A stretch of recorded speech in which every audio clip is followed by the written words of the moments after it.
What a Alright, basic meal so here. I'm Chili recording oil this like a couple noodles. days after finishing editing. I haven't watched the video since, We'll go like so do another one. I'll probably Like some like chili crispy here. what I'm saying probably May won't like be synced up to what's really just cook happening. it. But I know I start off with the chili oil, and you might be wondering, that's a lot of chili oil. This was when I was like recovering still. This was when I was still sleeping on the couch after I vomited in my room. And I was still feeling like shit, so I kind of wanted something like more oily, I guess. You might be noticing, no, you probably haven't, but I use this white spoon for everything.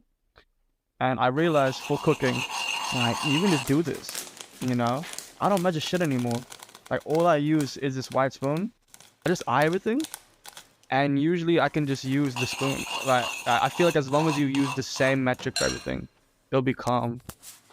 This is take two, because I started too much in the last one. I realized if I just talk slow, I actually don't stutter too much. But then I have to make like a lot of cuts in between, but it might be worth it. So what? After the chili oil, okay, I should still be making a sauce or like the noodle base. After the chili oil, I probably added some chili crisp. The shit's actually not that spicy. You know, I don't know how to make it more spicy. Maybe next time I'll add more chili crisp and just less oil, because the oil actually isn't like, it's flavorful, but it's not like actually spicy. After this, I should have added the, I'm assuming soy sauce.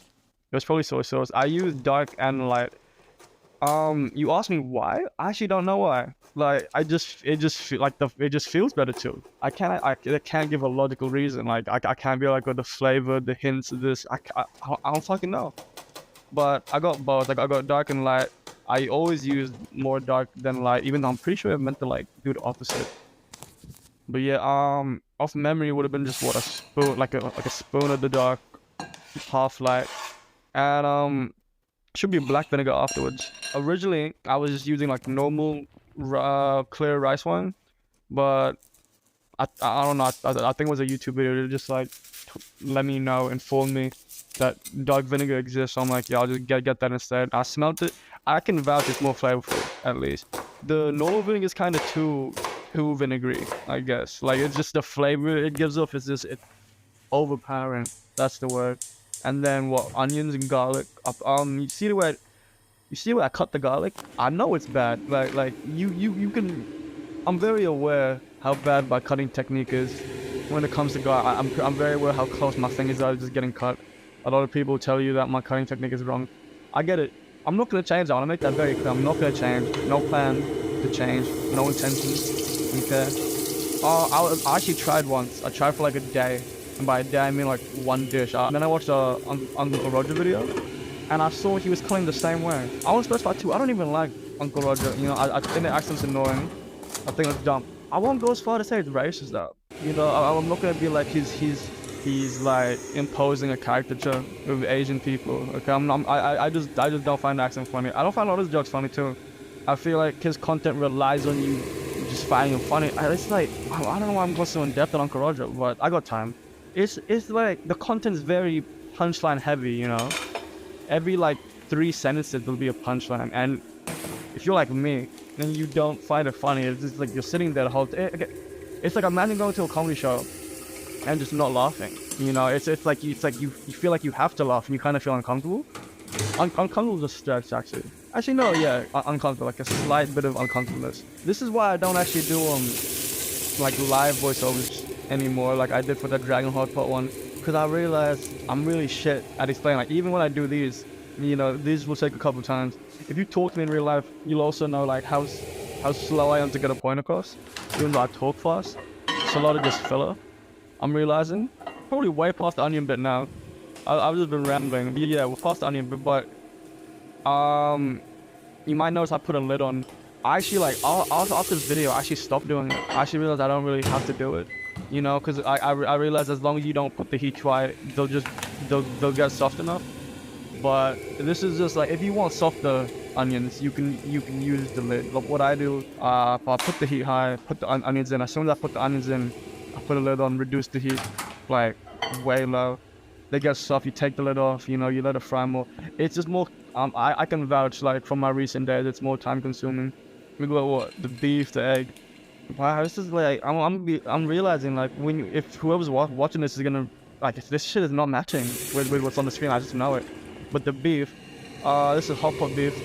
It's like what 6.49 at the Asian grocer. Every time I go, I get like 3 now because you can just keep them in the freezer and just I like them. You like whenever you want. They're so easy too. You just put them in boiling water for like what a couple seconds and then they're done. That's what I'm doing here. I use like what like half and the egg. Anyone complain about me using the egg, like boiling the egg with other stuff? I'm telling you, like it's fine. Do not be afraid of bacteria or whatever. Like if you're really afraid, you can give it a rinse. But it's boiling anyway. Like shit is not gonna go wrong. You may be thinking I'm not boiling the egg for long enough because prior to Melbourne at least, I was always boiling it for 8 minutes. Why? Why 8 minutes?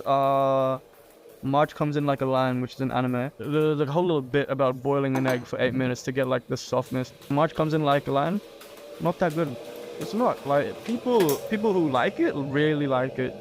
You know, like you'll see on Mal, my anime list by the way. Shit's rated high. I went in expecting a lot. Wasn't for me. Alright, so back to the egg. I know it looks like I put it in for maybe too short of a time. I'm gonna put it in for even shorter next time because the goal, which didn't get achieved with this attempt, is to like boil it enough where you know it's not like a normal egg anymore. It's like I don't know how to explain it, but I kind of poached. Yeah, poached. But yeah, that sounds dumb because then I should just be poaching it like a normal poached egg, but no. The plan's to boil it enough where it's still really runny, but together. So I can just crack it like a normal egg over what I'm eating, but it's still together. You've seen this video, I didn't get that at all. I had to fucking scrape it, and you see the yolk just fall. She looks sad. Scrape the little white stuff out too. Sesame seeds. I hope I added sesame seeds in this video. If you think I added too much, you're wrong. Okay, I probably added the healthy amount. There's actually like an actual set amount of sesame seeds you're meant to have a day for it to be like worth it, health-wise. And I don't know how to measure, so I just pour as much. I pour a good amount to like guarantee that. You're meant to toast it too. I didn't in this video, if I did, and I don't usually, but it's not hard. I've done it before. It's just time consuming. You just put it on a pan, no oil, and you just medium heat, I guess, and you just like wok style flip it for a little bit, and it'll brown up. And apparently the nutrients is like times 10 on that. I'm still standing. I'm still standing. Yeah.